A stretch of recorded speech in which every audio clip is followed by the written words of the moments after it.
Panther Max pre rok 2025 pripravil novinku Falco vo verzii 3, ktorá prináša množstvo dizajnových zlepšení nielen obalového materiálu, ale kompletné prepracovanie samotného stroja, ktoré zlepšuje ergonómiu a používanie.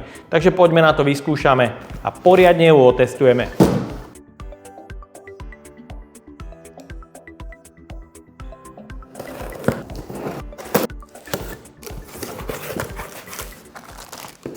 V balení nájdeme užívateľský manuál a vodiacu kladku pre podávanie prídavného materiálu oceľ 0,8 a 0,6 mm.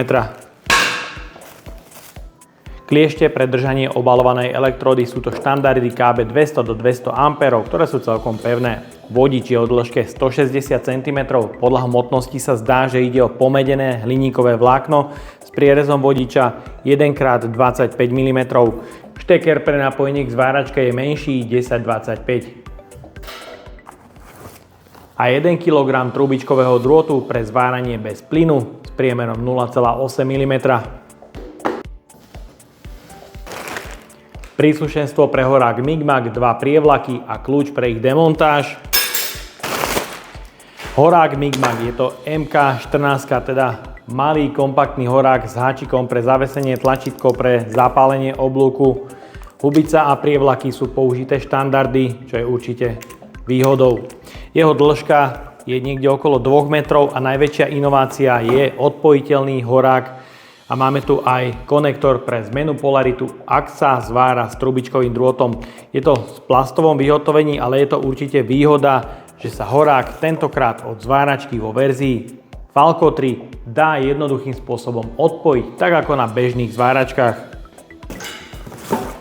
Ďalej v balení nájdeme plechové kliešte pre uzemnenie s pomedeným pásikom pre lepšie uzemnenie, ktoré sú podľa môjho názoru celkom mäkké. Ich dĺžka je niekde okolo 160 až 180 cm. Podľa hmotnosti sa zdá, že ide o pomedený hliník s prierezom vodiča 1x25 mm a šteker pre napojenie k zváračke je 1025. No a samozrejme v balení nájdeme aj hadičku na prepojenie s plynom, či už CO2 alebo argón, a sú tu aj 2 svorky pre upevnenie hadičky k zváračke a redukčnému ventilu.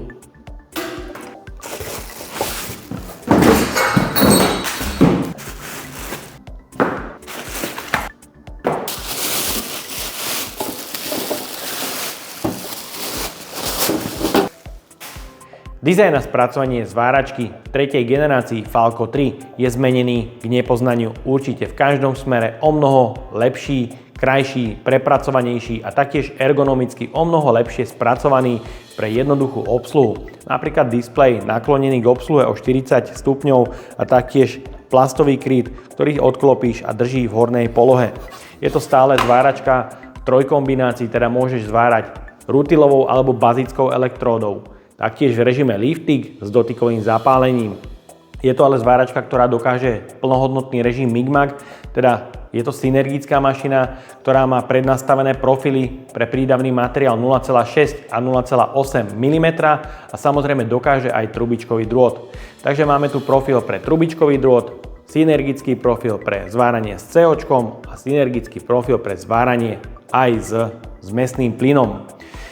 Zhora nájdeme jedno pevné madlo pre jednoduchší transport. Môžete ale vidieť, na mojom zvárackom stole nemá bohviakú stabilitu, pretože plastový kryt z prednej a zadnej strany nie je vyformovaný úplne presne. Zváračka má vyššiu hmotnosť do maximum 180 A, preto na pracovnom stole sa neklza až tak, pretože tá hmotnosť je o niečo vyššia. Vzadu nájdeme tlačítko zapnutie, vypnutie, trň pre napojenie sa k plynu, či už CO2, argón alebo mix, sieťový kábel na 230 V s dĺžkou niekde okolo 2 metrov, prierez vodiča 3x1,5 mm. Samozrejmosťou je možnosť uzemnenia a ventilátor pre chladenie zdroja. Zo spodu nájdeme prieduch odvetrania, štítok o zaťažení, na ktorom výrobca uvádza zapaľovanie na prázdno 55 V, zváračka ale má tlmivku.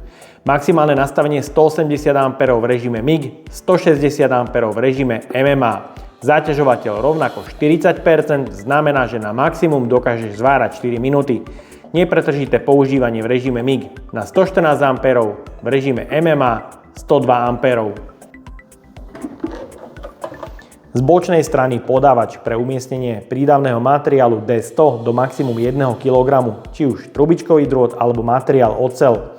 Je tu šikovné zaisťovanie prídavného materiálu po otočením. Cievku vložíš a po otočením cievku znova umiestniš späť.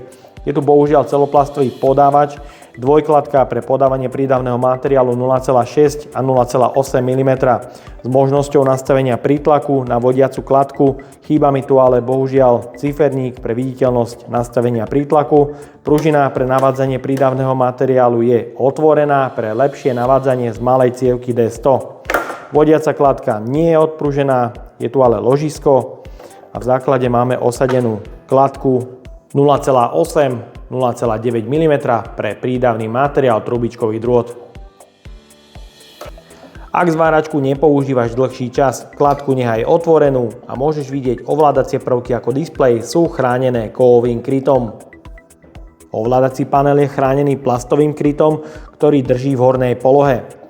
Pre ovládanie tu máme jeden kóder s možnosťou potvrdenia a mikrospínač pre zmenu metódy.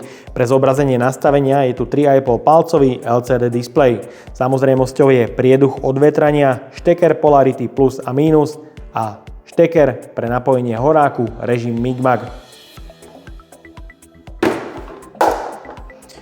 Jej celková hmotnosť so sieťovým káblom a bez prídavného materiálu je niekde okolo 5 kg.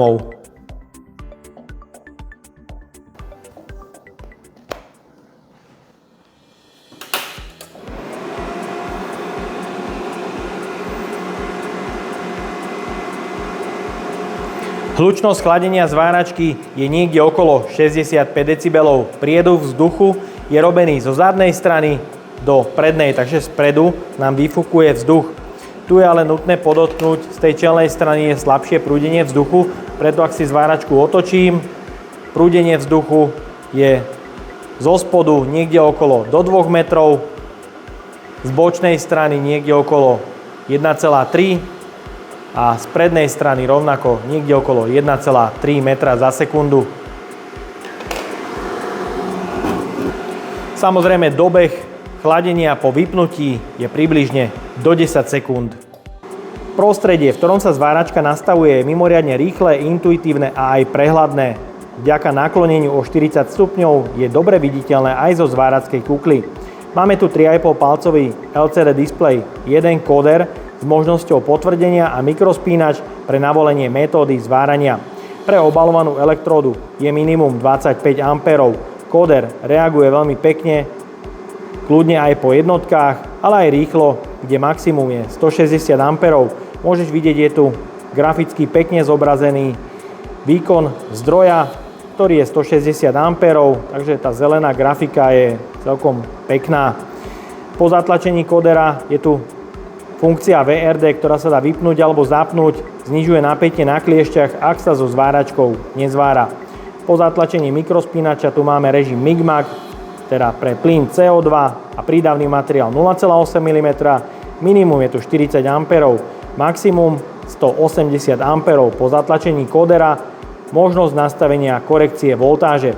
Zváračka je teda plne synergická pre profil CO2, argón CO2 a aj trubičkový drôt. Znamená to, so zvyšujúcimi sa alebo znižujúcimi sa ampérmi zváračka automaticky nastaví rýchlosť podávania prídavného materiálu a samozrejme zvýši ampére.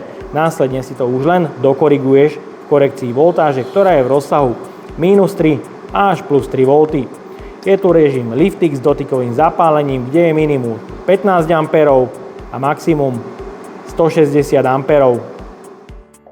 Vo verzii Falco 3 je teda množstvo dizajnových, ale aj technických zmien, ktoré určite stoja za to a môžem to len pochváliť, pretože malý zdroj v kompaktnom tele, 1 kW cievka je samozrejme nevýhodou, ale na druhej strane je tu aj zvýšený výkon pri MIG-MAGu do maximum 180 A, čo určite chválim, prepracovaný dizajn, výborné ovládanie, jednoduché, dobre viditeľné zo zvárackej kukly. Takže za mňa ju poďme poriadne otestovať. Do setu bude možno zaujímavá zváracká kukla Panther Max 1000.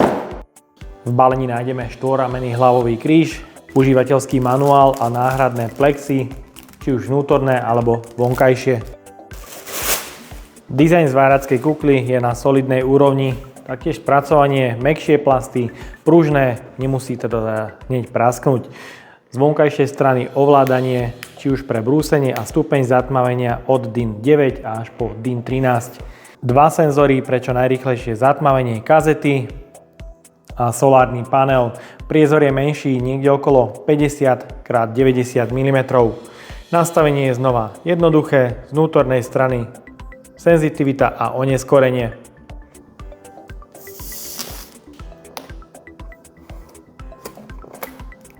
Pozrieme sa aj na farebné skreslenie pred zapálením oblúku. Je tu DIN 4 Truecolorka. Pred zapálením oblúku môžeš vidieť, je farebné skreslenie jemne do modra. Po zapálení oblúku od DIN 9 až po DIN 13 s menším priezorom.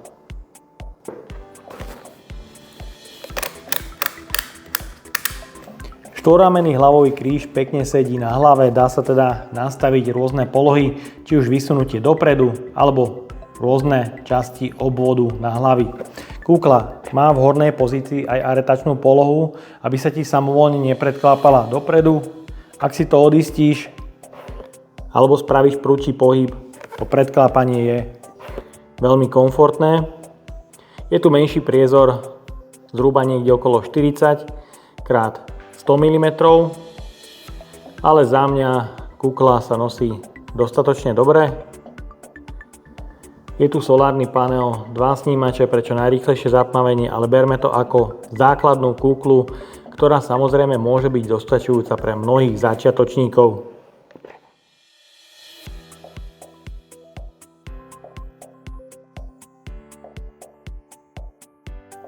Pre zváranie metódou TIG budeš potrebovať horák s koncovkou pre napojenie na malý šteker 1025 a závitom pre napojenie k redukčnému ventilu. Samozrejme horák napríklad SR17 s ventilčekom pre otvorenie plynu a samozrejme zabrúsený wolfram.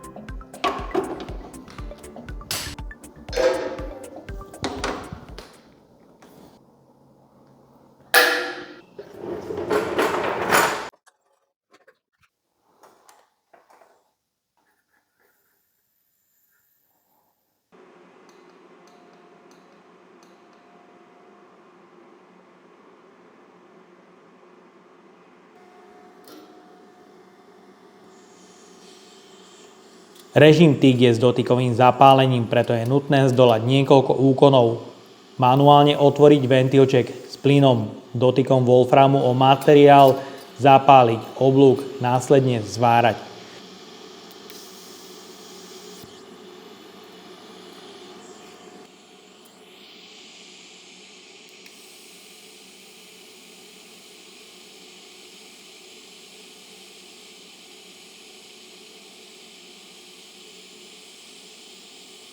Pred ukončením náhle oddialiť wolfram od materiálu, nehať dochladiť určitý čas a následne zavrieť ventilček.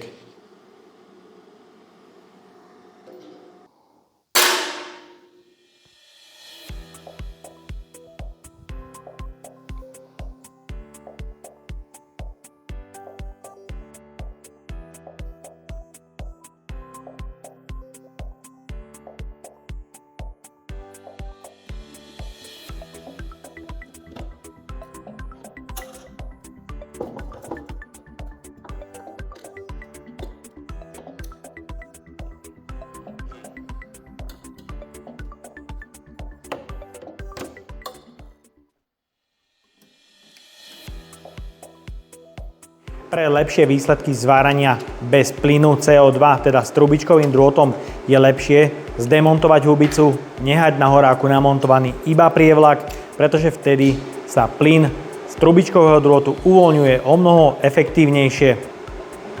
No a tým sa čiastočne na zvárenci eliminuje roztrek, ktorý je charakteristický pre tento typ zvárania.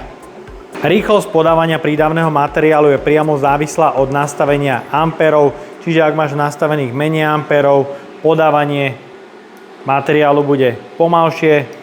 Ak nastavíš maximum 180, podávanie bude rýchlejšie, je to počuť na motorčeku.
Ďalej pokračujem na synergickom profile pre oceľ, plyn CO2 a priemer prídavného materiálu 0,8 mm.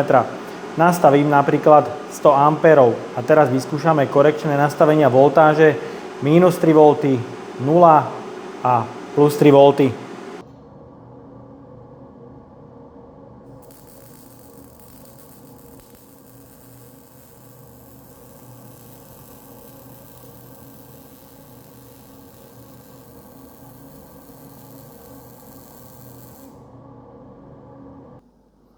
Máme tu 3 zvary natupo pri rovnakom nastavení 100 A, ale v rôznom korekčnom nastavení voltáže, kde prvý v korekcii minus 3 V je doslova iba nalepený. V korekcii 0 tu už môžeš vidieť aj jemné roztiahnutie do šírky, ale ešte je zvar celkom vysoký.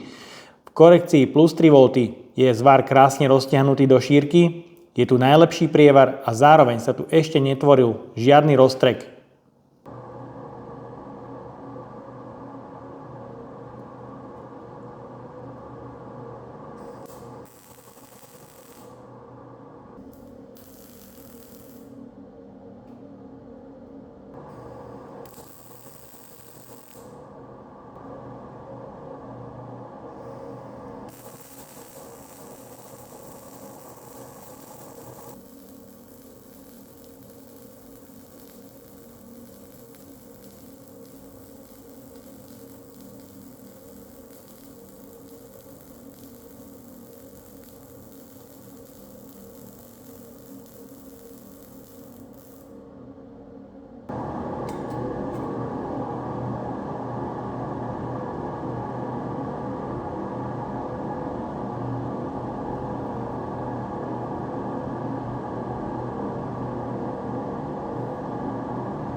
Pre zváranie obalovanou elektródou je potrebné riadiť sa schémou zapojenia, hlavne podľa inštruktáže na obale elektród. Pre bazickú elektródu ale platí, na kliešte držania elektródy ide vždycky plus a na kliešte uzemnenia mínus. Pre rutilovú elektródu je to opačne, teda na kliešte držania elektródu mínus a na kliešte uzemnenia plus.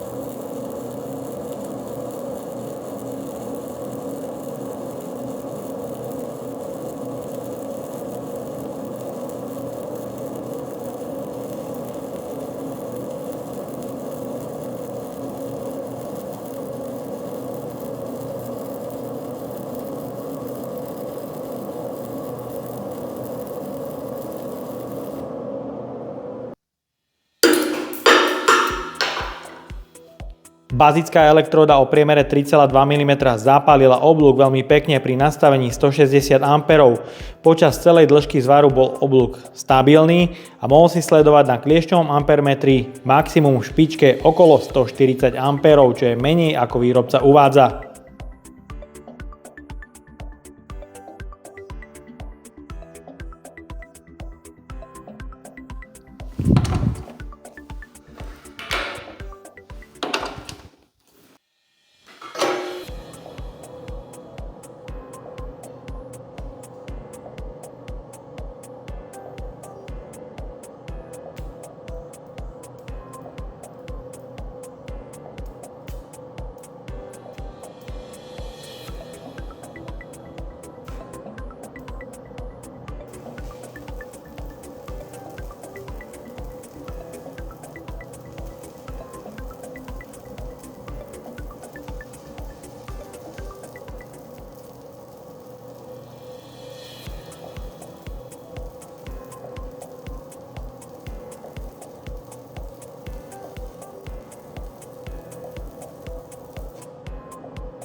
Rutilová elektróda o priemere 2,5 mm pri nastavení zváračky 85 A zapálovala trošku slabšie, pretože to je spodná hodnota.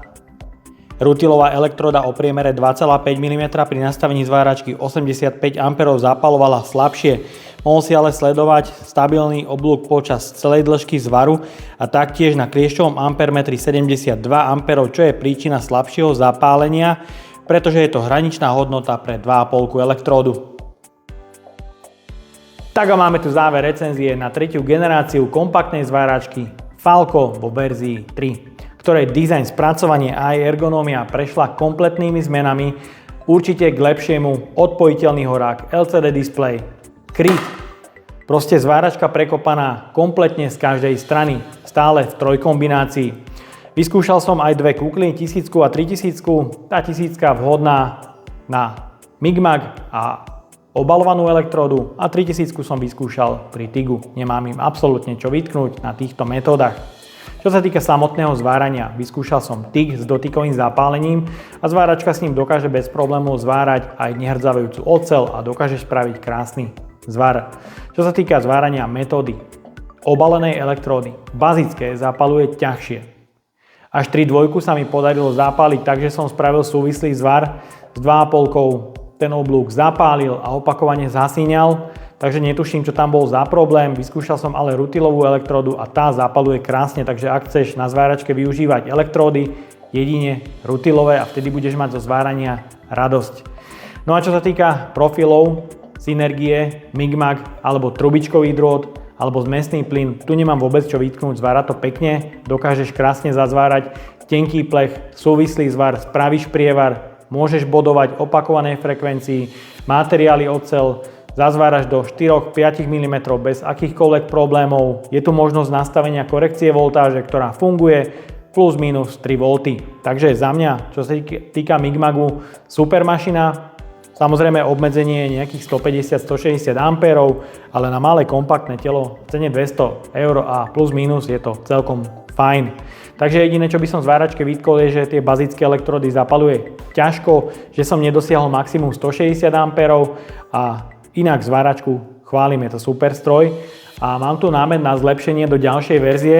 Tento bočný kryt je taký menší, určite by som privítal, ak by sa odklápal v týchto miestach, aby sa dalo k spotrebnému materiálu pri výmene dostať od niečo jednoduchšie. Takže to je to jediné, čo by som zlepšil a aj vytkol. A odo mňa je to na dnes všetko. Ak sa ti toto video páčilo, daj like, potvrď odber a zvonček, alebo sa pripoj k členstvu, kde už teraz nájdeš kopec extra recenzií naviac. Ahoj!